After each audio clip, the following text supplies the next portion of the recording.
તે પરીક્ષા તારીખ 30/3/2024 રોજ યોજાયેલી અને આ એમની રિસીટ પ્રતિ પરીક્ષાર્થીનો જે ચાઇલ્ડનો જે યુઆઈડી નંબર હતો 18મા આંકડાનો તથા એમનો નંબર 30/3 એમને પરીક્ષાનું કેન્દ્ર હતું Carmel convent school, post office પાસે, ગાંધીગ્રામ, જુનાગઢ.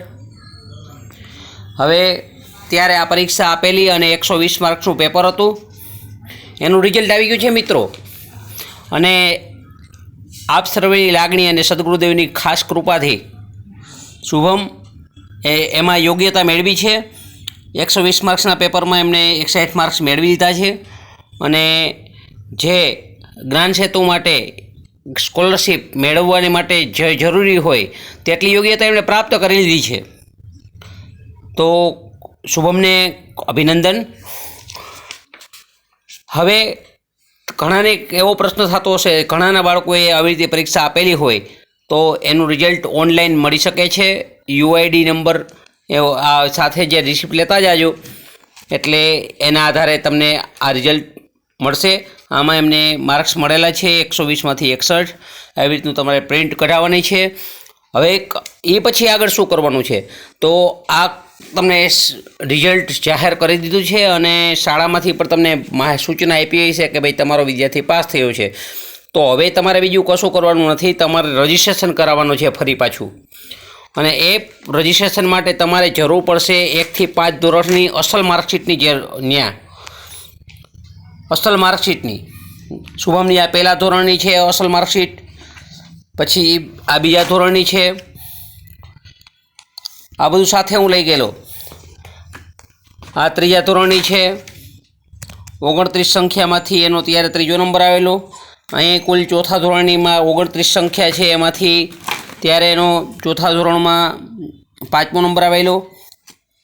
5મા ધોરણની અંદર એમનો છે 3જો નંબર આવેલો. આ 5 અસલ માર્કશીટ લઈ ગયેલ.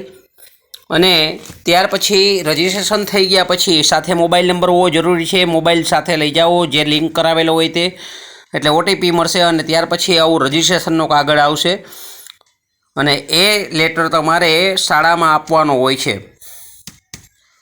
આગળ ગવર્મેન્ટ શું કરે છે, કારણ કે હવે તો એ તાત્કાલિક તો આટલી સ્કૂલો ખોલી શકે નહીં, તો એવું જાણવા મળે છે કે કદાચ વિદ્યાર્થીના બેંક એકાઉન્ટમાં સીધા સ્કોલરશિપ જે 6 થી 12 ધોરણ સુધી સ્ટેપ બાય સ્ટેપ કદાચ આપવામાં આવશે.